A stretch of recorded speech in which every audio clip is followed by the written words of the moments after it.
Hello students, स्वागत है आपका आपके अपने चैनल जूम इंस्टीट्यूट ऑनलाइन पर। और आज का दिन विशेष है क्योंकि आज से हम लोग शुरू करने जा रहे हैं खास तौर पे यूपी बोर्ड स्टूडेंट्स के लिए या हिंदी भाषी क्षेत्रों के स्टूडेंट्स के लिए हिंदी की अधिकता के साथ एक क्लास सेशन। तो आज हम प्लांट फिजियोलॉजी, जिसे हिंदी में पादप शरीर क्रिया विज्ञान कहते हैं, उसका पहला चैप्टर पौधों में परिवहन या ट्रांसपोर्ट इन प्लांट का शुरुआत करेंगे। मैं आपके सामने अधिकतम हिंदी का प्रयोग करते हुए आपको समझाने की कोशिश करूंगा। फिर भी अगर किसी खास शब्द में आपको कहीं इंग्लिश यूज होते हुए दिखता है, क्योंकि 1 से 2 शब्द ऐसे होते हैं, 4 शब्द ऐसे हो सकते हैं हर लेक्चर में, जो कि आप देखते हैं किताबों में भी इंग्लिश को सीधे बस हिंदी में लिख दिया जाता है, उसका अर्थ नहीं, उसको एज सच हिंदी में लिख दिया जाता है। तो उसके लिए भी अगर आप कुछ प्रॉब्लम मानते हैं तो उसे कमेंट सेक्शन में जाके आप स्पष्टीकरण ले सकते हैं उसके ऊपर। तो आज शुरू करते हैं पौधों में परिवहन का एक बहुत ही इंपॉर्टेंट टॉपिक। तो स्टूडेंट्स, आपके लिए बहुत ही खास क्लास होने जा रही है, खास तौर पे हिंदी भाषी क्षेत्रों के लिए, जैसे मैंने अभी कहा, क्योंकि एनसीईआरटी का हिंदी वर्जन हालांकि अवेलेबल हो जाता है, फिर भी उन्हें एनसीईआरटी को हिंदी में एक्सप्लेन करना उस तरह से टीचर्स के साथ नहीं मिल पाता। कहीं ना कहीं हम जब शुरुआत करेंगे तो थोड़ा सा अलग हटके शुरुआत होगी, क्योंकि पहले हमें एक बेस बनाना पड़ेगा और उसके बाद हम चैप्टर के हिसाब से आगे बढ़ना शुरू कर देंगे। तो चैप्टर का नाम है पौधों में परिवहन। जैसा कि आप बोर्ड पे देख पा रहे हैं, ट्रांसपोर्ट इन प्लांट। थोड़ा आप कॉपी और पेन साथ लेके बैठेंगे तो आप कुछ चीजों को, अगर बीच में यहां बोर्ड पे इंग्लिश में रिटन है और आप उसे हिंदी में नोट करना चाह रहे हैं, तो जैसे मैं अभी बोल रहा हूं आप उसे नोट कर सकते हैं। तो पौधों में परिवहन, ये पहला चैप्टर है हमारा पादप शरीर क्रिया विज्ञान का। कुल मिलाकर पादप शरीर क्रिया विज्ञान में 5 चैप्टर आते हैं, 5 अध्याय आते हैं। मैं इसको भी हिंदी अगर कर दूं तो जिनमें से एक है पौधों में परिवहन, दूसरा है खनिज पोषण, तीसरा है प्रकाश संश्लेषण, चौथा है श्वसन, कोशिकीय श्वसन बल्कि, और 5वां होता है हम लोगों का वृद्धि विकास वाला चैप्टर। तो इसमें से पहला चैप्टर, मैं फिर रिपीट कर रहा हूं, पहला चैप्टर आज हम शुरू करने जा रहे हैं पौधों में परिवहन या ट्रांसपोर्ट इन प्लांट। तो स्टूडेंट्स, इसके लिए पहले एनसीईआरटी में एक और नाम से ये चैप्टर हुआ करता था और इसको कहते थे प्लांट वाटर रिलेशन नाम से। प्लांट वाटर रिलेशन हिंदी में मतलब हुआ पौधों का जल से संबंध, ये चैप्टर हुआ करता था। अब जब आप ट्रांसपोर्ट इन प्लांट चैप्टर पढ़ते हैं, यानी पौधों में परिवहन पढ़ते हैं, तो इसके अंदर आपको एक हेडिंग मिलता है, ये पौधों का जल से संबंध। तो वही बेसिकली मेन है। पौधों का जल से संबंध ये अपने आप में बहुत ही विस्तृत एक तरीके से विषय है। जैसे कोई भी पौधे जो जमीन में लगे हुए हैं या मिट्टी में, मतलब, या वो जल में ही उपस्थित हैं, मिट्टी में है तो भी और जल में है तो भी, वो जल को अवशोषित करेंगे। तो जल के अवशोषण से, जल के संपर्क से, वहीं से संबंध बन गया पौधे का जल से। तो जल का अवशोषण कैसे करेंगे, उसके बाद वो अवशोषण के बाद वो जो जड़ों ने अवशोषित किया जल को, या अगर जलीय पौधे हैं तो सारी सतह ने जो जल को अवशोषित किया, उसको आगे कैसे बढ़ाएंगे, पूरे पौधे में कैसे फैलाएंगे, जिसे आप हिंदी में रसारोहण नाम से जानते हो, वो भी टॉपिक इसमें आएगा। उससे आगे पत्तियों से जो वाष्पोत्सर्जन की प्रक्रिया है, क्योंकि अब वो जल बाहर कैसे आएगा, जो एक्स्ट्रा जल पहुंच गया है, जो डेली नीड्स के यूज से ज्यादा है, सरप्लस है, अधिक मात्रा में, वो बाहर कैसे आएगा, वाष्पोत्सर्जन की हम बात करेंगे। तो ये जल संबंध में ये सारे ही टॉपिक कवर होने हैं। काफी बड़ा चैप्टर है और जल संबंध में अभी मैंने 3 चीजें आपको बताई। पौधों में जल का अवशोषण, उसकी प्रक्रिया कैसे वो होता है, क्या क्या उसका पथ रहता है, जिसे हम रूट बोलते हैं अंग्रेजी में, उसके बारे में आएगा। इसके अलावा वो ऊर्जा के साथ हुआ या बगैर ऊर्जा के, ये वाला वर्णन आएगा। और फिर आएगा रसारोहण, उसके सिद्धांत, किन किन कौन से सिद्धांत के अनुसार अब हम मानते हैं रसारोहण होता है, वाष्पोत्सर्जन कैसे होता है, सीधे तौर पे इसके लिए पर्णरंध्रों का खुलना बंद होना, स्टोमेटा की ओपनिंग क्लोजिंग, ये वाले टॉपिक के बारे में भी हम लोग बात करेंगे। और हम बात करेंगे कुछ पौधों से जल के बिंदु बाहर आ जाते हैं, जिसे हम हिंदी में कहते हैं बिंदु स्रवण, अंग्रेजी में कहते हैं गट्टेशन, तो इस टॉपिक के बारे में बात करेंगे। और लास्टली एक और चीज, पौधों में जो भोजन बनता है, वो भोजन जो पत्तियों में बना वो जल में घुलकर फ्लोएम द्वारा, जिसे आप फ्लोएम जो भोजन स्थानांतरण करने वाला ऊतक है, पूरे पौधे में नीचे ऊपर सारे में फैलाया जाता है। तो भोज्य पदार्थों का स्थानांतरण, ट्रांसलोकेशन ऑफ ऑर्गेनिक सॉल्यूट भी हम इस चैप्टर में पढ़ने वाले हैं। स्टार्ट करते हैं बोर्ड की साइड से इस चैप्टर को, transport in plant. Transport in plant, जैसे मैंने कहा, पौधों में जल के बारे में समझने के लिए हम यहां से चीजों को समझना शुरू करेंगे। जब भी पौधे में जल का प्रवेश होगा मिट्टी से या चारों तरफ जो भी उसका जलीय वातावरण है, तो वहां से तो उसे कोशिका भित्ति को, कोशिका कला को क्रॉस करना पड़ेगा। अभी जो कोशिका भित्ति या कोशिका कला जो क्रॉस होने वाले हैं, ये किस प्रकार की रचनाएं हैं समझ रहे होंगे आप। मतलब पारगम्यता इनकी किस तरह की है उसके बारे में हम बात करेंगे। आप सभी ने एक शब्द सुना होगा, झिल्ली या मेम्ब्रेन। तो बेसिकली 4 तरह के मेम्ब्रेन, 4 टाइप मेम्ब्रेन, मैंने बोल दिया है 4 प्रकार के मेम्ब्रेन जिसे हम झिल्ली या कला नाम से जानते हैं। यहाँ पे कला का मतलब आप कोशिका कला मत समझना, यहाँ पे कला मतलब परत, कोई लेयर की हम बात कर रहे हैं। सेल वॉल भी एक लेयर या मेम्ब्रेन हमने मान लिया, सेल मेम्ब्रेन को भी हमने मेम्ब्रेन मान लिया। तो 4 तरह के गुण धर्म के हिसाब से 4 प्रकार के मेम्ब्रेन बताए गए हैं। पहले होते हैं पूरी तरह से पारगम्य, फुल्ली परमिएबल। मैं थोड़ा समय दे रहा हूं, आप नोट कर सकते हैं। फुल्ली परमिएबल को क्या कहेंगे? पूर्णतः पारगम्य। आप हिंदी इसका नेम नोट कर सकते हैं। वैसे तो देखा ये जाता है जहां 4 से 6 क्लासेस में हम लोग हिंदी शब्दों का इस्तेमाल करते हुए अंग्रेजी साथ में लिखते हैं, तो धीरे धीरे स्टूडेंट्स का एक ग्रिप बन जाता है, वो इंग्लिश बहुत ज़्यादा आसानी से समझने लगते हैं। इंग्लिश कभी भी उतनी डिफ़िकल्ट लैंग्वेज नहीं है जितनी आपकी हिंदी। कई बार तो हिंदी के शब्द बहुत ज़्यादा दुष्कर या कठिन होते हैं अगर वो शुद्ध हिंदी में बोल दिए जाएँ तो यहाँ मैंने आपको बताया एक प्रकार होता है फुल्ली परमिएबल मेम्ब्रेन, यानी पूर्णतः पारगम्य कला। मैं अपनी तरफ से एक बार इसको यहाँ नोट भी कर दे रहा हूँ। परमिएबल के लिए मैंने शब्द यूज़ किया पारगम्य। तो एक होते हैं पूर्णतः पारगम्य कला, वो कला जिनसे किसी विलयन के दोनों भाग, विलेय और विलायक, दोनों क्रॉस कर जाते हैं। विलायक जिसे हम इंग्लिश में सॉल्वेंट कहते हैं, और विलेय जिसे हम इंग्लिश में सॉल्यूट नाम से जानते हैं। तो जब भी आप जानते हैं कोई सॉल्यूशन की बात करते हैं तो उसमें 2 चीज़ें आती हैं, कुछ घुली मिली चीज़ें जिन्हें हम कहते हैं विलेय या सॉल्यूट, और जिसमें वो घुल रहा है या बिग वाला जो कंपोनेंट है, बड़ी मात्रा वाला जो हिस्सा है, घटक है, उसको हम कहते हैं सॉल्वेंट। तो अगर सॉल्वेंट और सॉल्यूट किसी कला से, किसी झिल्ली से, किसी परत से दोनों चीज़ें क्रॉस कर जाती हैं, तो ऐसी उस परत को हम क्या बोलेंगे? Fully permeable membrane. पौधों में सेल्यूलोज का बना हुआ जो कोशिका भित्ति है, सेल्यूलोजिक सेल वॉल, तो किन्हीं भी पौधों में जो सामान्य तौर पे हम लेके चलते हैं सेल्यूलोज का सेल वॉल होता है, तो वो जो सेल्यूलोज वाला सेल वॉल है वो इसी प्रकार का होता है। वो एक पूर्णतः पारगम्य परत का या झिल्ली का काम करता है। दूसरा नंबर लेते हैं, इन केस अगर किसी परत से, झिल्ली से, कला से ना सॉल्वेंट जा सके और ना ही सॉल्यूट, विलायक, विलेय कोई भी ना जा सके, तो ऐसी स्थिति में उसे क्या कहेंगे? हिंदी में हम बोलते हैं अपारगम्य, मतलब जिसमें पारगम्यता नहीं है। अंग्रेजी में उसी के लिए, क्योंकि पारगम्य को हम लोग बोल रहे थे परमिएबल, तो अब हमने नाम लिया है इम्परमिएबल, और इसका हिंदी अनुवाद हो गया अपारगम्य कला। तो एक होती हैं अपारगम्य कलाएं या झिल्ली। अपारगम्य मैंने अभी आपसे कहा, ना तो सॉल्वेंट और ना ही सॉल्यूट, विलायक, विलेय कोई भी उनमें से क्रॉस नहीं कर पाएगा, तो इन्हें हम कहेंगे अपारगम्य झिल्ली। जैसे कोशिका भित्ति अगर मोम परत उस पर चढ़ी हुई हो, जैसे कोशिका की जब खोज हुई थी तो कहाँ हुई थी? कॉर्क कोशिकाओं में कोशिका की खोज हुई। कॉर्क कोशिकाएं मैच्योरिटी पे, यानी जब परिपक्व हो जाती है तो मृत हो जाती हैं। मृत क्यों हो जाती हैं? क्योंकि उनके ऊपर एक सुबेरिन, मोम जैसे पदार्थ का आवरण बन जाता है। तो सॉल्वेंट और सॉल्यूट दोनों ही क्रॉस ना कर सकें, मोम जैसी परत वाली जो कोशिका भित्ति है, मैं उसके लिए पूरा नाम यहाँ पे लिख रहा हूँ, सुबेराइज्ड सेल वॉल, यानी सुबेरिन चढ़ी हुई या सुबेरिन लेपित कोशिका भित्ति, सुबेराइज्ड सेल वॉल। तो ये सुबेरिन है एक मोम जैसा पदार्थ, और आप जानते हैं मोम से जल इधर से उधर क्रॉस नहीं कर पाएगा। जब जल नहीं जा पाएगा तो उसमें घुली हुई चीज़ें भी कैसे जा पाएंगी? तो जो सुबेराइज्ड सेल वॉल है, ये हमें एक एग्जाम्पल मिल गया, अपारगम्य परत का एक उदाहरण मिल गया। क्योंकि पौधों से ही ये सारे एग्जाम्पल आपको बताए जा रहे हैं। जो सामान्य कला, सामान्य जो भित्ति है वो हो गई सेल्यूलोज की कोशिका भित्ति, वो हो गई पूर्ण पारगम्य, और जो सुबेरिन वाली कोशिका भित्ति हो गई वो हो गई पूरी तरह से अपारगम्य।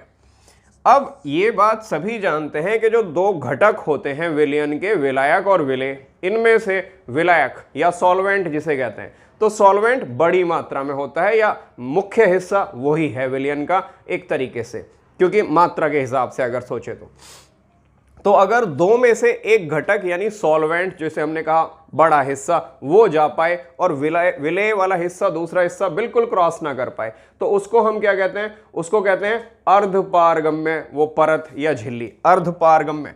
तो अब हम वर्ड आ गया है सेमी परमिएबल। सेमी कोई दिक्कत नहीं आपको, सेमी समझते ही आप, अर्ध के लिए वर्ड आया है, परमिएबल पहले कहा जा चुका है, पारगम्य। तो एक होती है सेमी परमिएबल मेम्ब्रेन। एक बार पुनः समझ लेंगे इस चीज को, जब विलायक विलेय दोनों जा पा रहे थे, दोनों घटक जा पा रहे थे तो पूर्ण पारगम्य है, दोनों नहीं जा सके तो हमने उसे क्या बोल दिया, अपारगम्य। दो में से एक चला गया यानी आधा हिस्सा, तो फिर एक तरीके से क्या हो गया, वो अर्धपारगम्य। ये मैंने केवल समझने के लिए कहा है कि आधा हिस्सा, अभी मैं कह चुका था आपसे कि विलायक कुछ अधिक मात्रा में होता है, तो ये अर्धपारगम्य झिल्ली होगी। अब अर्धपारगम्य झिल्ली को लेकर बहुत सारे जो छात्र छात्राएं हैं वो परेशान रहते हैं, ये सोचकर खास तौर पे, क्योंकि कहीं निम्न जो कक्षाएं आपकी हैं 8th में 9th में 10th में जब आप पढ़ते हैं तो वहां तक आप क्या सुनते हैं कि कोशिका कला, कोशिका कला आप समझ रहे हैं। अब मैं सेल मेम्ब्रेन की ही बात कर रहा हूं या प्लाज्मा झिल्ली की बात कर रहा हूं, तो उन निम्न वर्गीय कक्षाओं में ऐसा चलता था कि कोशिका कला अर्धपारगम्य होती है। सोच के देखें आप सभी, क्या किसी भी कोशिका का काम केवल और केवल जल के प्रवेश और जल के निष्कासन से चल जाएगा? क्या उसमें विलेय का आना बिल्कुल आवश्यक नहीं है? बगैर किसी विलेय यानी किसी आयन खनिज के आए बगैर ही उसका काम चल जाएगा? और अगर हम मान भी लेंगे चल गया, तो उस स्थिति में उसके अंदर जो दुनिया भर की उपापचय क्रियाएं चलती हैं, जो निर्माण और विखंडन क्रियाएं चलती हैं, उनमें जो अनेकों प्रकार के अपद्रव्य बन जाते हैं, वेस्ट बन जाते हैं, तो वेस्ट क्या बाहर नहीं निकालने होंगे? मेरे कहने का मतलब ये था कि केवल विलायक आए, जैसा हमने कहा अर्धपारगम्य कला में, और विलेय ना आ सके ना जा सके, तो क्या ऐसा कुछ संभव है किसी जीवित कोशिका में? बिल्कुल संभव नहीं है। तो कोशिका कला की जो बात आती है, सेल मेम्ब्रेन की जो बात आती है, वो सेमी परमिएबल नहीं है। ये बात बिल्कुल स्पष्ट हो जानी चाहिए। कोशिका झिल्ली, प्लाज्मा झिल्ली अर्धपारगम्य झिल्ली नहीं होती, अर्धपारगम्य की तरह से होती है, अर्धपारगम्य नहीं होती। अर्धपारगम्य पूरी तरह से हो ही नहीं सकती, क्योंकि केवल जल का आवागमन हो सके और कोई पदार्थ का आवागमन हो ही ना सके, ना भीतर आ सके ना बाहर जा सके, इस तरह से तो कोशिका को सर्वाइव यानी उसका जीवन नहीं चल पाएगा, नहीं पॉसिबल हो पाएगा। इससे क्या मतलब निकला? इससे मतलब निकला कि जितनी भी अर्धपारगम्य कला हैं वो सब कृत्रिम होंगी। मैंने उसके लिए यहाँ वर्ड लिखा है आर्टिफिशियल। ये बहुत ही सामान्य शब्द है, सभी जानते हैं आर्टिफिशियल मतलब कृत्रिम। और इसी के लिए हम एक दूसरा शब्द सिंथेटिक भी इस्तेमाल करते हैं। सिंथेटिक, सिंथेटिक दूध, सिंथेटिक मावा, आपके क्षेत्रों में सारी चीज़ों में आप सिंथेटिक शब्द सुनते हैं। तो सिंथेटिक मतलब बनावटी या मिलावटी जैसे कह देते हैं। तो जितनी भी ये सेमी परमिएबल मेम्ब्रेन है, ये लिविंग बींग्स में नहीं मिलती, जीवधारियों में नहीं मिलती। मैं इस पॉइंट को भी यहाँ नोट कर दे रहा हूँ। लिविंग बींग्स में, लिविंग बींग्स में नो मेम्ब्रेन, यहाँ मेम्ब्रेन का मतलब माना जाएगा कला, इसे आप नोट भी कर सकते हैं हिंदी में। लिविंग बींग्स में no membrane semi permeable membrane. मैंने यहाँ एसपीएम लिखा है, सभी को पता होगा, शॉर्ट में अर्धपारगम्य झिल्ली को एसपीएम लिखते हैं, सेमी परमिएबल मेम्ब्रेन अर्धपारगम्य झिल्ली। सेंटेंस में फिर रिपीट कर रहा हूँ, लिविंग बींग्स में नो मेम्ब्रेन एसपीएम, कोई झिल्ली सेमी परमिएबल मेम्ब्रेन नहीं होती। आगे हमने लिखा हुआ है आर्टिफिशियल होती हैं, सिंथेटिक होती हैं। सभी जितनी भी अर्धपारगम्य झिल्ली हैं वो ऐसी ही होती हैं, they are all artificial synthetic. अभी सेंटेंस पूरा हो चुका है, वो पूरी तरह से आर्टिफिशियल होती है, सिंथेटिक होती हैं। अब इनके एग्जाम्पल क्या होंगे? सेमी परमिएबल मेम्ब्रेन के एग्जाम्पल क्या होंगे? आप इसका स्नैपशॉट ले सकते हैं, इसका फोटो खींच सकते हैं और इस तरह से ये मैटर आपके पास अवेलेबल हो जाएगा अगर आप लेना चाहते हैं तो। अगर आपने साथ में नोट किया है तो उसकी कोई आवश्यकता नहीं है। सेमी परमिएबल मेम्ब्रेन, हमारी बात हो चुकी है कि जीवधारियों में कोई भी अपने आप से पूरी तरह से अर्धपारगम्य कला या झिल्ली नहीं होती, ये पूरी तरह से सिंथेटिक होती हैं। कंपटीशन के हिसाब से आपको ये 4 नाम याद रखने हैं जो अर्धपारगम्य झिल्ली में आते हैं। एक है कॉपर फेरो साइनाइड का मेम्ब्रेन। अगर मैं पिछले ईयर्स में आए हुए सवालों की बात करूं तो सीपीएमटी में आ चुका है कॉपर फेरो साइनाइड का मेम्ब्रेन। यानी कॉपर फेरोसाइनाइड पदार्थ की बनी हुई झिल्ली। इसके अलावा मार्केट में आसानी से मिल जाते हैं पार्चामेंट पेपर। तो वो जो पार्चामेंट पेपर हैं वो एक प्रकार से अर्धपारगम्य झिल्ली है, मानव निर्मित रचनाएं हैं। पार्चामेंट पेपर, कागज पेपर समझते हैं आप, पार्चामेंट उसका नाम है। और तीसरा मैं लिख रहा हूं यहाँ पे सेलोफेन की झिल्ली। सेलोफेन पदार्थ का नाम है, जैसे सेलो टेप सुनते हैं, यहाँ पे पदार्थ का नाम है सेलोफेन, सेलोफेन की बनी हुई झिल्ली। और चौथा होता है कैल्शियम फॉस्फेट का बना हुआ, कैल्शियम फॉस्फेट पदार्थ की बनी हुई झिल्ली। तो इस प्रकार से ये हमने 4 उदाहरण लिए हैं, नाम लिए हैं अर्धपारगम्य झिल्ली के। वो झिल्लियां या वो परतें जो पूरी तरह से अर्धपारगम्य होती हैं, उसमें भी पार्चामेंट पेपर और सेलोफेन ये अधिकतम पूछे गए हैं। चौथा जो नंबर जो है उसे आप स्किप भी कर सकते हैं, उसे आप छोड़ भी सकते हैं, वो बहुत कम या मैं कहूँ कि नहीं के बराबर शायद नहीं आया है। तो ये 2 ज़्यादा पूछे गए हैं अर्धपारगम्य कला में। अब बात रह गई इसके सवाल, मैंने आपको बताया इसे एनसीईआरटी से पृथक ना माने, क्योंकि एनसीईआरटी में ट्रांसपोर्ट में अभी हम सीधे पढ़ेंगे आगे, लेकिन शुरुआत में कुछ हमें बेसिक चाहिए। और ये सवाल आपने देखे होंगे, अगर पिछले एग्जाम्स में आए हुए प्रश्न आपने कंसल्ट किए हैं तो ये काफ़ी पूछे जाते रहे हैं कि कोशिका भित्ति की प्रकृति क्या होती है, जो सेलुलोज वाली कोशिका भित्ति है, सुबेरिन की कोशिका भित्ति की क्या प्रकृति होती है। तो हमने इनके बारे में बात कर ली है। पहले वाली जो थी वो पूर्ण पारगम्य होती है, दूसरे वाली वो पूरी तरह से अपारगम्य होती है। और फिर बात आती है कोशिका कला कैसी होती है। तो अभी हम लोगों ने बात की कोशिका कला अर्धपारगम्य तो नहीं होती, तो फिर वो किस प्रकार की होती है। और हमें अब चौथा नंबर मिल गया है आंशिक रूप से अर्धपारगम्य। तो सेलेक्टिवली परमिएबल मेम्ब्रेन होती है वो, सेलेक्टिवली परमिएबल मेम्ब्रेन। सेलेक्टिव शब्द का मतलब, सिलेक्शन मतलब क्या होता है, चयन। तो इसे मैं कह सकता हूं चयनात्मक, मतलब वो थोड़ा सा चयनात्मक होती है, वो चयन करती है। क्या चयन करती है, सॉल्वेंट या विलायक आसानी से क्रॉस हो जाते हैं उससे, और सॉल्यूट या विलेय जितना कोशिका को आवश्यकता है लेने की या निष्कासन की उतना निकाला जाएगा जरूरतों के अनुसार। तो सॉल्वेंट को यानी वो आसानी से आवागमन होने देगी, यानी विलायक को, और सॉल्यूट या विलेय को मैंने यहाँ प्लस माइनस लिखा है, यानी जरूरत के अनुसार आने देगी या नहीं आने देगी, इस प्रकार की। तो क्योंकि सॉल्वेंट तो बिल्कुल आसानी से आ पाता है, तो काफी हद तक ये अर्धपारगम्य जैसी, इसीलिए मैंने वर्ड यूज किया था कि अर्धपारगम्य जैसी होती है, क्योंकि विलायक बड़ी आसानी से आवागमन उसका हो पाता है। हाँ, विलेय भी थोड़ा बहुत क्योंकि आ जाता है, तो पूरी तरह से तो अर्धपारगम्य नहीं हुई, आंशिक रूप से अर्धपारगम्य बोलते हैं। तो उदाहरण इसका क्या आ गया, सेल मेम्ब्रेन, यानी कोशिका झिल्ली, कोशिका कला, जो भी नाम आप लेना चाहें। मैंने यहाँ लिखा है कोशिका कला, वही कोशिका कला जिसके बारे में आपने पढ़ा होगा ना, लिपिड और प्रोटीन की बनी हुई जो झिल्ली होती है, उसी की मैं बात कर रहा हूँ। अभी बातों को खींचना नहीं है कि यहाँ पे लिपिड लिखा है, ये तो फॉस्फोलिपिड होते हैं, वो उसका प्रकार है, और हम यहाँ कला नहीं पढ़ रहे हैं। मैंने आपको केवल एक उदाहरण दिया है कि लिपिड प्रोटीन की बनी हुई जो झिल्ली होती है, जो कोशिका कला होती है, लिपिड फॉस्फोलिपिड होते हैं, ये एक अलग बात है। प्रोटीन किस प्रकार के होते हैं वो अलग बात है। तो हम यहाँ कला नहीं पढ़ रहे हैं, हमने केवल ये लिखा है कि हाँ, लिपिड प्रोटीन की बनी हुई जो कोशिका कला है वो आंशिक रूप से अर्धपारगम्य होती है, उसे सेलेक्टिव परमिएबल मेम्ब्रेन बोलते हैं।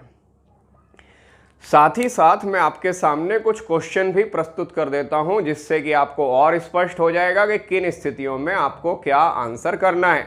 क्योंकि कई स्टूडेंट्स के मन में अभी भी ये एक दुविधा की स्थिति हो सकती है कि हमने तो आंसर देखा था सेल मेम्ब्रेन या कोशिका कला अर्धपारगम्य, तो अर्धपारगम्य मैंने तो आपसे कहा है कि नहीं होती, लगभग उसके जैसी होती है, पूरी तरह से तो अर्धपारगम्य नहीं होती। तो किस स्थिति में हम उसे पूरी तरह से अर्धपारगम्य आंसर करना पड़ता है नहीं, लेकिन करना पड़ता है, और किस स्थिति में हमें वो आंसर हटा लेना है। तो अभी आप सवाल देखेंगे, semi permeable membrane is which of following का मतलब होता है नीचे। तो अर्धपारगम्य कला इनमें से यानी निम्न में से कौन सी है, निम्न में से नीचे वालों में से कौन सी है। SPM is which of the following. पहला ऑप्शन उसने आपको दे दिया cellulosic cell wall, CW cell wall कोशिका भित्ति, तो सेल्यूलोज की बनी हुई कोशिका भित्ति उसने आपको पहला ऑप्शन दे दिया। दूसरा ऑप्शन उसने आपको दे दिया सुबेरिन की कोशिका भित्ति, सुबेरिन सेल वॉल, सुबेरिन की बनी हुई कोशिका भित्ति। तीसरा ऑप्शन उसने आपको दे दिया ए एंड बी बोथ, यानी ये दोनों बातें सही हैं। सेलुलोज की बनी हुई कोशिका भित्ति भी और सुबेरिन की बनी हुई कोशिका भित्ति भी दोनों अर्धपारगम्य होती हैं। और चौथा ऑप्शन उसने आपके सामने रख दिया सेल मेम्ब्रेन। अब आपको शायद स्पष्ट हो गया होगा, अब उसने चौथा ऑप्शन कोशिका कला दिया है यहां पे।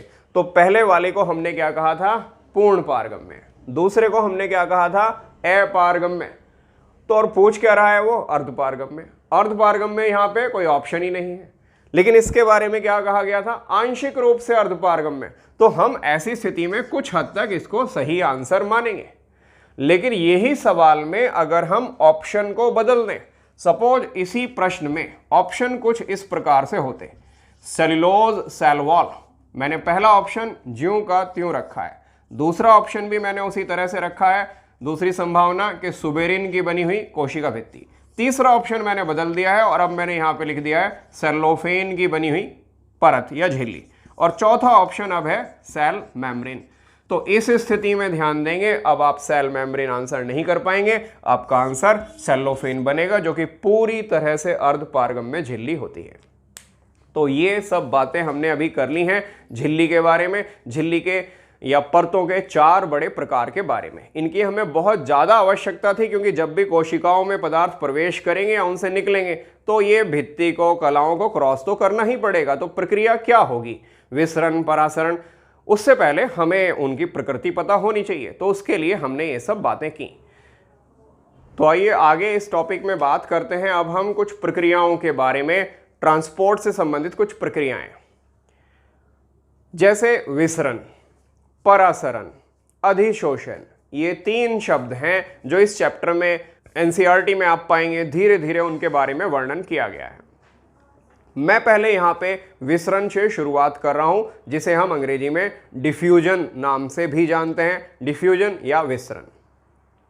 आज हमारी बातें संभवतः इस लेक्चर में डिफ्यूजन तक ही हो पाएंगी। हम अगले लेक्चर में परासरण के बारे में बात करेंगे। तो पहले हम बात कर रहे हैं डिफ्यूजन नाम की प्रक्रिया के बारे में, जिसे हिंदी में विसरण नाम से जानते हैं। विसरण, तो जिसको हम विसरण नाम से जानते हैं, अंग्रेजी में जिसे हम डिफ्यूजन बोलते हैं, जिसे हम अंग्रेजी में डिफ्यूजन बोलते हैं।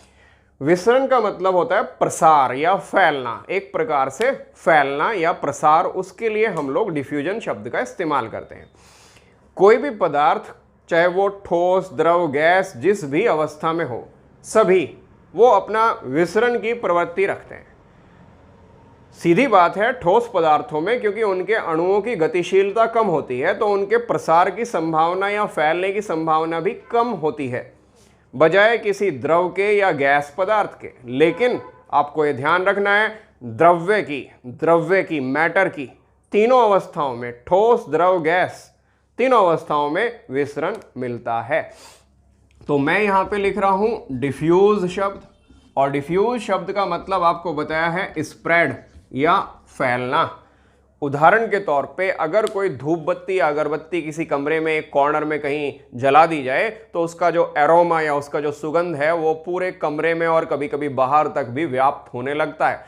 तो जहाँ पे वो गैसेस उत्पन्न हुए, जो वाष्पी पदार्थ उत्पन्न हुए, वो अपनी ज़्यादा मात्रा से कम की तरफ आड़ी तिरछी गति करते हुए, जिसे शायद आपने कहीं पढ़ा होगा ब्राउनियन गति करते हुए, ठीक है, वो फैल जाते हैं सारे में। तो इस प्रक्रिया को हमने क्या बोल दिया, विसरण। ये विसरण का एक उदाहरण था। ठीक इसी प्रकार से पुस्तकों में जो दूसरा बहुत ही इंपॉर्टेंट उदाहरण मिलता है, उसमें दिखाया जाता है किसी बर्तन में या बीकर में आप समझें कि ये पानी है, जिसको कि किसी तार की जाली पर एक स्टैंड पर लगा के हम लोग गर्म कर रहे हैं स्प्रिट लैंप की मदद से। तो स्प्रिट लैंप की मदद से इसको गर्म किया जा रहा है। उन्होंने इसमें डाल दिया है कॉपर सल्फेट का नीला क्रिस्टल, कॉपर सल्फेट का एक क्रिस्टल इन्होंने यहाँ डाल दिया है। इसको मान लें किसी तरह से यहाँ पे सपोर्ट किया गया है, फिक्स किया गया है, और इसको गर्म किया जा रहा है। तो कॉपर सल्फेट का, जिसे हिंदी में हम नीला थोथा, अंग्रेजी में ब्लू विट्रियोल नाम से जानते हैं, तो उसका क्रिस्टल डाल दिया, कॉपर सल्फेट का क्रिस्टल। तो कुछ समय के बाद देखते हैं ये सारा पानी जल्दी जल्दी करके पूरा का पूरा पानी नीला हो जाता है। यानी वो जो ठोस पदार्थ था, जो कॉपर सल्फेट का क्रिस्टल था, वो इसके अंदर सारे में व्याप्त हो गए हैं, उसके कण या उसके अणु। तो ये एक विसरण हो गया ठोस का द्रव में। पहले हम बात कर रहे थे वाष्प की या गैस की, उसका वायु में यानी गैस माध्यम में विसरण। तो ठोस का भी विसरण, गैस का भी विसरण, द्रव का भी विसरण, तीनों अवस्थाओं में यह विसरण की घटना हमें देखने को मिलती है। तो अभी एक आपको बताया गया कि विसरण का मतलब है फैलना, स्प्रेड यानी प्रसार या फैलना, जिसको बोल सकते हैं। ये मैंने बीच में ऑब्लिक का निशान लगाया है, मतलब इनमें से कोई भी मतलब इसका लिया जा सकता है। आगे आपको बताया है कि सॉलिड ठोस, ये शब्द आप आसानी से समझते हैं, लिक्विड द्रव, और गैस, गैस को गैस ही नाम से जानते हैं, कोई अन्य शब्द आपके पास नहीं है। तो इन तीनों अवस्थाओं में डिफ्यूजन होता है। In all three states, states मतलब अवस्था, तो in all three state solid liquid gas, तीनों अवस्थाओं में ये विसरण देखने को मिलता है। बाकी अभी मैंने आपके सामने बात की कि क्योंकि सॉलिड के जो ठोस के जो अणु होते हैं या जो कण होते हैं उनकी गतिशीलता बहुत कम होती है, तो ठोस पदार्थ में विसरण की क्षमता अल्प है या कम है। और अगर माध्यम भी ठोस हो यानी ठोस का ठोस में विसरण, तो शायद ये कठिनतम है।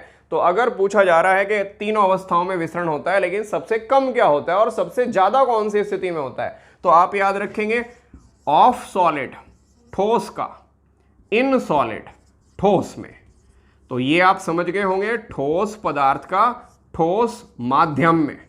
तो ठोस पदार्थ का ठोस माध्यम में जो विसरण है ये सबसे डिफिकल्ट है, क्योंकि जिस माध्यम में उन अणुओं को फैलना है उसमें बीच में अंतराल बहुत कम है, ठोस के अणुओं या कणों के बीच में अंतराल बहुत कम है, और जिसको फैलना है उस पदार्थ में गतिशीलता भी बहुत कम है। तो ठोस का ठोस में जो विसरण होगा वो एक तरीके से न्यूनतम होगा। अधिकतम किसका होगा? ये तो ज्यादातर स्टूडेंट्स एकदम से बोल पड़ते हैं कि सर गैस का होगा अधिकतम। तो गैस का तो होगा, लेकिन किस माध्यम में? मैंने कुछ सेकंड यहां पे रोक के रखा है अपने को ताकि आप सोच सकें। गैस का विसरण अधिकतम होगा, लेकिन कहां? ज्यादातर स्टूडेंट्स का आंसर हम लोगों को मिलता है कि गैस का, वायु या गैस ऐसे ही किसी माध्यम में, क्योंकि गैस के अणुओं की गतिशीलता बहुत ज्यादा है और वायु में या गैस माध्यम में स्थान भी, अंतराल भी बहुत ज्यादा होता है अणुओं के बीच में, तो गैस का गैस में। लेकिन यहीं पे स्टूडेंट्स कुछ गलत हो जाते हैं। गैस का गैस में विसरण सही है कि बहुत तेज होता है, लेकिन सबसे तेज नहीं। सबसे तेज विसरण हमें कहां मिलता है? गैस का विसरण जब हमें मिलता है, गैस पदार्थ का विसरण जब हमें मिलता है निर्वात में या वैक्यूम जिसको बोलते हैं। तो वैक्यूम आप समझते हैं, निर्वात, निर्वात मतलब जहां किसी प्रकार का कोई माध्यम नहीं है। अब आप समझ रहे होंगे जहां निर्वात होता है वहां कोई रोक टोक ही नहीं है। तो ऐसी स्थिति में जो गैस पदार्थ हैं वो तेजी से वही ब्राउनियन गति, अनियमित गति करते हुए सारे में फैल जाते हैं। तो गैस पदार्थ जो है उनका वैक्यूम में सबसे ज्यादा विसरण मिलता है। गैस का वैक्यूम में सबसे तेज विसरण मिलता है या फास्टेस्ट डिफ्यूजन वहां पे मिलता है। मैं एक बार फिर से रिपीट कर देता हूं, सॉलिड का सॉलिड में ये बड़ा अनकॉमन या बहुत कम मिलने वाला विसरण है, बहुत कम तेजी से होने वाला है, और सबसे तेजी से होने वाला है गैस का वैक्यूम में। तो इसको याद रखना है, गैस के गैस की तुलना में, गैस पदार्थ के गैस माध्यम की तुलना में गैस का निर्वात में। तो ये हमने बात की विसरण के बारे में। विसरण के अभी तक हमने 2 उदाहरण लिए हैं। अब पौधों में ये विसरण कहां आ गया? पौधों में भी विसरण संबंधी घटनाएं होती हैं। चैप्टर तो हम प्लांट के बारे में बात कर रहे थे, पौधों में ये विसरण कहां आ गया? ये तो आप कहीं रसायन में भी पढ़ते हैं ना, डिफ्यूजन और विसरण। तो पौधों में भी कुछ घटनाएं हैं जो डिफ्यूजन की वजह से होती हैं। पौधों में ही क्यों, जीवों में, मनुष्यों में, जंतुओं में, सभी में होती हैं कुछ ना कुछ घटनाएं जो विसरण पे आधारित हैं। तो अगर पूछा जाता है इंपॉर्टेंस ऑफ डिफ्यूजन, डिफ्यूजन की इंपॉर्टेंस कहां है पौधों में, तो 2 चीजें समझ के देखिए। एक वाष्पोत्सर्जन जिसे हम क्या कहते हैं, ट्रांसपीरेशन, और दूसरा जिसे हम कहते हैं गैस का विनिमय। विनिमय समझते हैं, एक्सचेंज, अंग्रेजी में शायद शब्द ज्यादा आसान है, लेना देना। तो जिसमें हम गैस का विनिमय, जब पौधे का गैस विनिमय पौधे में जब हम पढ़ते हैं, गैस एक्सचेंज, तो वो भी डिफ्यूजन पर आधारित प्रक्रिया है। और पौधों में जो वाष्पोत्सर्जन है वो भी डिफ्यूजन पे या विसरण पे आधारित प्रक्रिया है। मैं ये दोनों पॉइंट यहां नोट कर दे रहा हूं आपके सामने, गैस का डिफ्यूजन पर आधारित प्रक्रियाओं के बारे में। मैं यहां लिख रहा हूं डिफ्यूजन बेस्ड प्रोसेस, डिफ्यूजन पे आधारित प्रक्रिया। अभी मैं केवल पौधों के बारे में हम लोग पढ़ रहे हैं, तो उसमें डिफ्यूजन बेस्ड प्रोसेस की बात कर रहे हैं। एक मैंने आपसे कहा ट्रांसपीरेशन इन प्लांट, पौधों में होने वाला ट्रांसपीरेशन आप नोट कर सकते हैं, वाष्पोत्सर्जन, वाष्प के रूप में जल का उड़ना। तो एक तो पौधों में होने वाला ट्रांसपीरेशन, ये भी डिफ्यूजन बेस्ड है। और दूसरा मैंने आपके सामने कहा है गैस एक्सचेंज। गैस एक्सचेंज यानी गैसों का लेन देन, जिसको कि मैंने अभी और शुद्ध शब्द इसके लिए इस्तेमाल किया था, विनिमय। तो वाष्पोत्सर्जन एक आया हमारे सामने, वाष्पोत्सर्जन, और एक हमने बात की है गैसों के विनिमय की। तो ये दोनों घटनाएं जो है विसरण पे आधारित है। गैस के विनिमय के बारे में आप समझते होंगे, दिन के समय सभी पौधे, अधिकतर पौधे जो हरे पौधे हैं या वृक्ष हैं, वो क्या करते हैं, ऑक्सीजन निकाल रहे होते हैं और कार्बन डाइऑक्साइड को ग्रहण कर रहे होते हैं। तो ये हो रहा है गैस का विनिमय, CO2 को लिया जा रहा है, ऑक्सीजन को निकाला जा रहा है। अधिकतम हरे पौधे दिन के समय प्रकाश की उपस्थिति में ऐसा ही कुछ कर रहे होते हैं। किस प्रकार से वो हम कभी बाद में पढ़ेंगे, लेकिन ये विनिमय है, फिलहाल हमने समझा विनिमय। और अधिकतम वही सब हरे पौधे या वृक्ष रात्रि के समय में क्या कर रहे होते हैं, रात्रि के समय में वो कार्बन डाइऑक्साइड को निकाल रहे होते हैं और ऑक्सीजन को, जैसे मनुष्य या बाकी जंतु करते हैं, ग्रहण कर रहे होते हैं। शायद ज्यादातर स्टूडेंट्स पहले से इस प्रक्रिया के बारे में जानते भी हैं, बातें समझते हैं। एक सवाल देखा होगा कहीं आपने या सुना होगा, रात में पेड़ों के नीचे नहीं सोना चाहिए। इस बात को लेकर बिल्कुल स्पष्ट बात हम करेंगे। रात में पेड़ों के नीचे नहीं सोना चाहिए, इसका यह मतलब नहीं है कि कोई भूत चिपट जाएंगे या कोई परेशानी हो जाएगी, वहां कुछ ऐसा नहीं होने जा रहा, या कोई कैजुअलिटी हो जाएगी, एक्सपायर हो जाएगा, कुछ ऐसा नहीं है। फिर रात में पेड़ों के नीचे क्यों नहीं सोना चाहिए, ये केवल इसलिए गाइडलाइन कही गई, भाई आपका पेड़ों के नीचे सोने का पर्पज दोपहर में, दिन के समय क्या था। एक तो आपको ठंडी छाएं मिलती वहां पे, और साथ साथ फ्रेश एयर, ऑक्सीजन रिच वायु की वहां पे आपके आसपास उपलब्धता होती, तो आप बहुत अच्छे से एनर्जाइज हो जाते। अब सोच के देखें, रात के समय आप भी कार्बन डाइऑक्साइड निकाल रहे हैं, वो वृक्ष से भी कार्बन डाइऑक्साइड उत्पन्न हो रही है, तो आपके सराउंडिंग में कार्बन डाइऑक्साइड की अधिकता है, वहां पे आपको ज्यादा उमस, गर्मी भी फील हो सकती है, क्योंकि कार्बन डाइऑक्साइड तो एक ग्रीन हाउस गैस है। और साथ ही साथ सोच के देखें, अगर कोई व्यक्ति एस्थमा जैसी बीमारी या दमे या सांस की किसी बीमारी से ग्रस्त है, तो उसके लिए तो कार्बन डाइऑक्साइड की अधिकता वाला वातावरण बिल्कुल भी श्रेष्ठ नहीं कहलाएगा। मैं ये फिर से रिपीट कर दूं कि भले ही उसकी मृत्यु कारक स्थिति ना हो, लेकिन कहीं ना कहीं उसके लिए कठिनता ही होगी। तो कोई पर्पज नहीं बनता रात्रि में पेड़ों के नीचे विश्राम या सोने का इस तरह का। दिन के समय वो पौधे ऑक्सीजन अधिक क्यों निकाल रहे थे, सभी इसके बारे में जानते हैं। दिन में प्रकाश संश्लेषण करते हैं पौधे। इस पे भी एक कुछ स्टूडेंट सवाल पूछते हैं कि सर दिन में क्या शोषण नहीं करते, और अगर दिन में शोषण करते हैं तो फिर हमने ये क्यों कहा कि ऑक्सीजन निकालते हैं, क्योंकि वो जब शोषण करेंगे तो कार्बन डाइऑक्साइड भी तो बनाएंगे।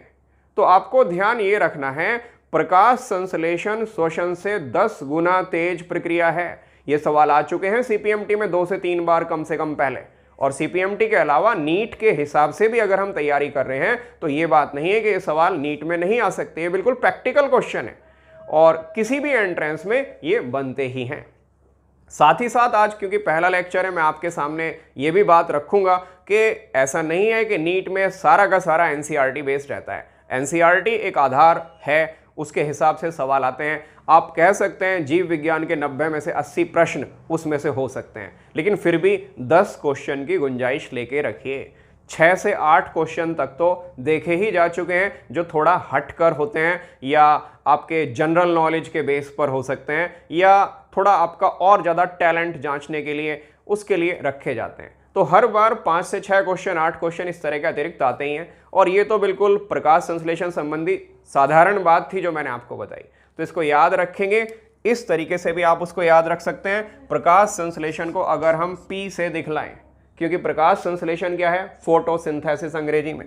श्वसन को हम किससे दिखाते हैं, R, रेस्पिरेशन, ये सभी जानते हैं। तो P = tan R। तो सामान्य बताया है मैंने, ये नहीं है कि हर पौधे में ये रफ्तार 10 गुना ही है, लेकिन सामान्य तौर पे एवरेज, औसतन जब हम बात करते हैं तो प्रकाश संश्लेषण शोषण से 10 गुना तेजी से होता है। यानी जितना शोषण दिन में वो कर रहे हो, जितनी CO2 वो बना रहे हो दिन में, वो बाहर नहीं आ पाएगी। क्यों नहीं आ पाएगी? क्योंकि वो 10 गुना तेज प्रकाश संश्लेषण कर रहे हैं। उस सारी कार्बन डाइऑक्साइड को तो वो अंदर ही यूज कर डालेंगे, उन्हें और कार्बन डाइऑक्साइड चाहिए क्योंकि प्रक्रिया बहुत तेज है, उसे बाहर से लेंगे। और जब प्रकाश संश्लेषण करेंगे इतनी तेजी से तो बड़ी मात्रा में ऑक्सीजन बनेगी, उतनी ऑक्सीजन जितनी शोषण में यूज होती है उससे भी ज्यादा।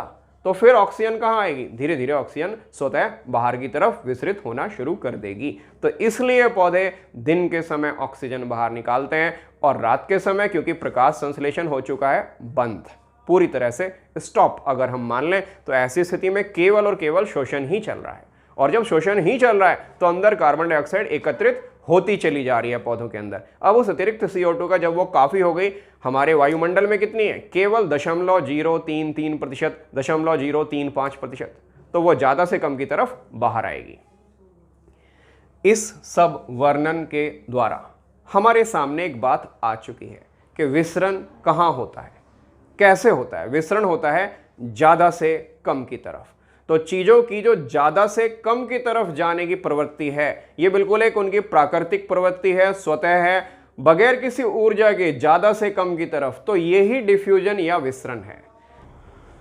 तो डिफ्यूजन होता है ज़्यादा सांद्रता स्तर से कम सांद्रता स्तर की तरफ, यानी अधिक मात्रा से कम मात्रा की तरफ। ये सेंटेंस हम नोट कर लेते हैं और इसको आप स्टार बना सकते हैं, इस पर डबल टिक कर सकते हैं। ये इंपॉर्टेंट सेंटेंस है। डिफ्यूजन टेक्स प्लेस, विसरण होता है, diffusion takes place from, from मतलब से, कहां से? From high concentration region, high concentration region से लो कंसंट्रेशन रीजन। कंसंट्रेशन शब्द आप समझते हैं सांद्रता, ज्यादा सांद्रता वाले क्षेत्र से कम सांद्रता वाले क्षेत्र की तरफ। अगर हम गैस वगैरह के लिए बात करें तो कभी कभी आपने सुना होगा ना, उच्च आंशिक दाब से कम आंशिक दाब की तरफ। हाई पार्शियल प्रेशर वाले रीजन से, मैंने यहाँ शॉर्ट में लिखा है पार्शियल, इंग्लिश में पार्शियल कहते हैं, हिंदी में कहते हैं आंशिक। तो हाई पार्शियल प्रेशर, उच्च आंशिक दाब वाले स्थान से लो पार्शियल प्रेशर वाले रीजन की तरफ, लो पार्शियल प्रेशर। तो आप देख पा रहे होंगे और मैंने बोला भी अभी इसको, हाई पार्शियल प्रेशर यानी उच्च आंशिक दाब से न्यून आंशिक दाब की तरफ, न्यून आंशिक दाब। अब की बार मैंने इसे शॉर्ट में कर दिया, न्यून आंशिक दाब के क्षेत्र की तरफ विसरण होता है। इसी के लिए हम इंग्लिश में एक शब्द इस्तेमाल करते हैं, अलोंग द ग्रेडियंट। क्योंकि कितना भी आपका हिंदी के हिसाब से क्वेश्चन के अवेलेबिलिटी हो एग्जाम में, लेकिन उसके बाद भी कभी कभी क्या देखा जाता है कि एग्जाम में जो प्रस्तुत किए गए सवाल, उसमें फिर वही इंग्लिश के शब्दों को ही हिंदी में लिख दिया, उन्होंने उसका अनुवाद नहीं किया। तो एक आधा शब्द जो बहुत ही खास होता है वो आपको एज सच अंग्रेजी में याद रखना चाहिए। तो उसे मैं याद रखने के लिए आपको बता रहा हूं, जब ज़्यादा से कम की तरफ जाते हैं, जो एक स्वाभाविक प्रवृत्ति है, ये ज़्यादा दाब से कम आंशिक दाब की तरफ जाते हैं, इसके लिए हमने नाम यूज़ किया है अलोंग द ग्रेडियंट। अलोंग मतलब मान लें आप एक तरीके से अनुकूल, अपने स्वभाव के अनुसार जा रहे हैं, तो अलोंग द ग्रेडियंट, स्वभाव अनुकूल होता है ये, अलोंग द ग्रेडियंट। इसके लिए हम अलोंग द ग्रेडियंट बोलते हैं। डिफ्यूजन को हम कैपिटल डी से शो कर सकते हैं, करते हैं। एनसीईआरटी में ये सिंबल नहीं दिया, लेकिन डिफ्यूजन को हम कैपिटल डी से शो करते हैं, क्योंकि स्मॉल डी से तो हम डेंसिटी अथवा घनत्व को शो करते हैं। तो डिफ्यूजन इज, अब आप इसका मतलब मान लें diffusion is along the gradient. ये एक स्वभाव अनुसार ज़्यादा से कम की तरफ होने वाली एक प्रक्रिया है। और जब भी चीज़ें ज़्यादा से कम की तरफ, उच्च से न्यून की तरफ जाती हैं, तो इसका मतलब उसके लिए एनर्जी की आवश्यकता नहीं होती। ये सभी समझते हैं, जीव विज्ञान में हम ई का मतलब एनर्जी से ले लेते हैं, यहाँ कोई इसका मतलब विभव नहीं होने जा रहा, तो ई एनर्जी। तो विसरण के लिए ऊर्जा की आवश्यकता नहीं होती, और जब किसी प्रक्रिया में ऊर्जा की आवश्यकता नहीं होती तो हम क्या कहते हैं कि वो प्रक्रिया निष्क्रिय है। जब ऊर्जा की आवश्यकता होती है तो सक्रिय, और नहीं होती तो निष्क्रिय। तो diffusion is a passive process. Diffusion एक पूरी तरह से पैसिव प्रोसेस है। लास्ट में हम इस टॉपिक में बात करेंगे विसरण को प्रभावित करने वाले कारक, जिन चीज़ों को मैंने आपके सामने विस्तार पूर्वक अभी समझा दिया है, एनसीईआरटी में वो 5 से 6 लाइनों में ही सारी बातें कह दी गई हैं, क्योंकि वो ये मान के चल रहे हैं आप केमिस्ट्री भी पढ़ रहे हो, और केमिस्ट्री में भी तो विसरण को प्रभावित करने वाले कारक आप पढ़ते हो, ग्राम बॉयल वगैरह पता नहीं क्या क्या नियम वहाँ पे आप पढ़ते हैं, तो प्रेशर के रूल के वगैरह के बारे में भी आप वहाँ कहीं पढ़ते हो। तो यहाँ विसरण को प्रभावित करने वाले 4 मुख्य कारक की हम बात करने जा रहे हैं, जिनको मैं अब आपको थोड़ा सा फास्ट, क्योंकि एनसीईआरटी में भी उसी तरह से बताया गया है, बहुत कम में उन्होंने बातों को कहा है। ये सब आप नोट कर चुके होंगे, मैं इसको रब कर रहा हूं, और हम बात करेंगे विसरण को प्रभावित करने वाले कारकों की। 4 कारक हम लोग पढ़ने जा रहे हैं, कारक जिन्हें हम अंग्रेजी में फैक्टर बोलते हैं। तो विसरण को प्रभावित करने वाले फैक्टर की अब हम बात कर रहे हैं। फैक्टर्स, पहला, मैं पहले उसको नोट कर दूं, diffusion is directly proportional to T. T for temperature, directly proportional समझते हैं आप, समानुपाती, ये चिन्ह से समझ ही गए होंगे। तो विसरण तापमान के समानुपाती होता है। याद होगा अभी इसी लेक्चर में मैंने थोड़ी देर पहले आपके सामने एक डायग्राम बनाया था, जिसमें क्या था कि एक बीकर में हमने कॉपर सल्फेट का क्रिस्टल डाल दिया, उसे गर्म किया जा रहा है। सोच के देखिए, अगर शीतल जल हो और उसमें हम नीले थोथे का वो क्रिस्टल डाल दें और तब उसके नीला होने की वेट करें, तो शायद 10 से 15 मिनट तक लग सकते हैं। लेकिन जब हम उसे गर्म करते हैं तो प्रक्रिया बहुत जल्दी हो जाती है। तो इसका मतलब तापमान क्या करता है, विसरण को तेज कर देता है। कैसे कर देता है, वो जो माध्यम है, जलीय माध्यम, उसका प्रसार हो जाता है, उसके कणों के बीच स्थान ज़्यादा हो जाएंगे, और जिसको गति करनी थी उस ठोस की गतिज ऊर्जा भी बढ़ जाएगी उसके कणों की। तो इस प्रकार से विसरण तापमान बढ़ाने से बढ़ता है। एक ये कारक आप याद रखेंगे, हमने पहला कारक लिया है तापमान। दूसरा आप ये उदाहरण से समझेंगे। अगर एक तरफ किसी पदार्थ के 100 अणु या कण मैं मान लूं और दूसरी तरफ केवल 1, तो एक डिफरेंस है और इसकी वजह से विसरण होगा। विसरण को हमने लिख दिया D1। कितना डिफरेंस है इनके बीच में, 99 का। सोच के देखिए, अगर यहाँ पे होते ये लगभग 10,000 मैंने कर दिए, 10,000 अणु होते एक तरफ और दूसरी तरफ अभी भी हम एक ही छोड़े, तो ऐसी स्थिति में डिफरेंस हो गया है बहुत बड़ा, 9,999 का। और अब जो विसरण हो रहा होगा, अगर हम उसे D2 लिखें तो आप समझ सकते हैं कि बहुत बड़ा गैप है। इसका मतलब यहाँ पे जो स्वाभाविक प्रवृत्ति होगी वो बड़ी तेजी से ये 10,000 से 1 की तरफ जाएंगे। तो ऐसी स्थिति में D2 क्या होगा, बहुत ज़्यादा होगा D1 से। इसका मतलब सांद्रता स्तर के भी क्या होता है, समानुपाती। जितना बड़ा सांद्रता स्तर उतना बड़ा डिफ्यूजन दिखाई देगा, उतना तेज डिफ्यूजन दिखाई देगा। तो यहाँ मैंने दूसरा लिखा है, डिफ्यूजन समानुपाती दिखाया है सांद्रता स्तर या कंसंट्रेशन ग्रेडियंट के। ये सांद्रता स्तर, उनके बीच का जो अंतर था वो आप देख पा रहे थे, तो कंसंट्रेशन ग्रेडियंट के समानुपाती होता है। तीसरा और चौथा, तीसरा हम बात करेंगे माध्यम के घनत्व की, और चौथा हम बात करेंगे जो पदार्थ विसरित हो रहा है उसकी। अगर माध्यम घना है तो उसमें प्रवेश होने में दिक्कतें होनी ही है, और अगर वो पदार्थ जिसे गति करनी है वो बदल दिया जाए, पहले की तुलना में ज़्यादा भारी पदार्थ या ज़्यादा घनत्व वाला, तो आप जानते हैं जो ज़्यादा भारी होते हैं वो कम गतिशील होते हैं। तो उसी तरह से तो उनके बारे में हम बात करेंगे। एक हमने यहाँ पे लिखा है डिफ्यूजन व्युत्क्रमानुपाती होता है। अभी तक हमने दोनों चीज़ें पढ़ी, समानुपाती यानी तापमान बढ़ाएंगे बढ़ेगा, गैप या डिफरेंसेस बढ़ेंगे बढ़ेगा कंसंट्रेशन ग्रेडियंट के हिसाब से।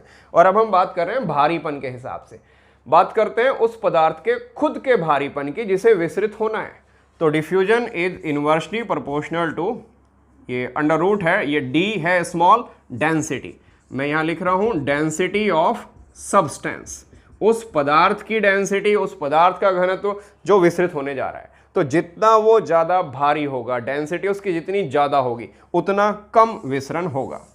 आप इस बात को यूँ भी समझ सकते हैं कि अगर हम किसी वाटर मीडियम में हाइड्रोजन गैस को विसरित करें, या किसी वैक्यूम चैम्बर को ले सकते हैं आप, मैं अभी बदल रहा हूँ उसको, वैक्यूम चैम्बर आपको ही ले लो, और उस स्थिति में या एयर मीडियम में मतलब, तो वहाँ पे अगर हम हाइड्रोजन और ऑक्सीजन की तुलना करें तो हाइड्रोजन ऑक्सीजन की तुलना में ज़्यादा तेज़ी से विसरित होती है, क्योंकि वो एक हल्की गैस है।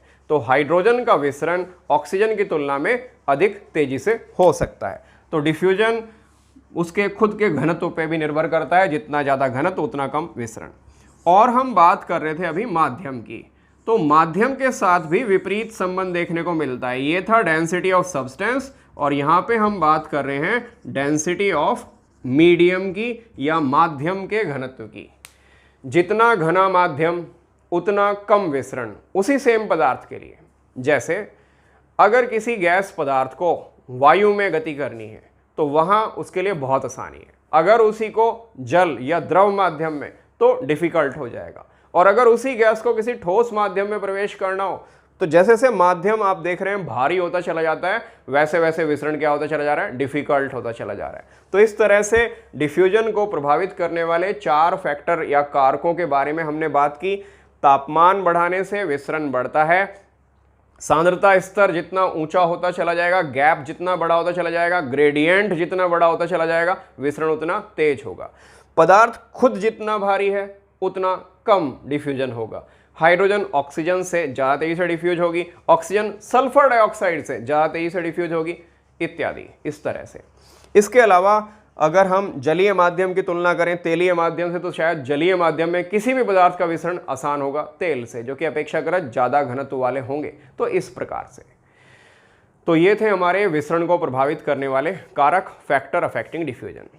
काफ़ी बातें आज हमने इस चैप्टर को स्टार्ट बना लिया है। हमने विसरण समझ लिया है, विसरण को प्रभावित करने वाले कारक की बात कर ली है, और हमने बात कर ली है कि विसरण पौधों में कहाँ योगदान में आता है। वो गैस एक्सचेंज की बात की है, वाष्पोत्सर्जन की बात की है। इनको कई ढंग से और भी समझा जा सकता है। फिलहाल आज के लेक्चर में इतना ही। अगर आपको ये लेक्चर अच्छा लगा है तो ज़रूर इस लेक्चर को एक लाइक करेंगे, वीडियो को लाइक करेंगे। इस चैनल को आप अपने अधिकतम हिंदी भाषी छात्रों से कहें कि वो इसको सब्सक्राइब करें, क्योंकि हम लोग उन्हें इसी तरह से हिंदी मीडियम के हिसाब से भी बहुत ही स्पष्ट भाषा में वीडियो लेक्चर अवेलेबल कराते रहेंगे। तो वो चैनल को सब्सक्राइब कर लें, और हाँ, बेल आइकन को प्रेस करना मत भूलना, क्योंकि उससे क्या होता है, जब भी कोई नया वीडियो आएगा तो आपको फ्रंट पे आपके मोबाइल पे स्क्रीन पे सूचना उपलब्ध हो जाती है। धन्यवाद।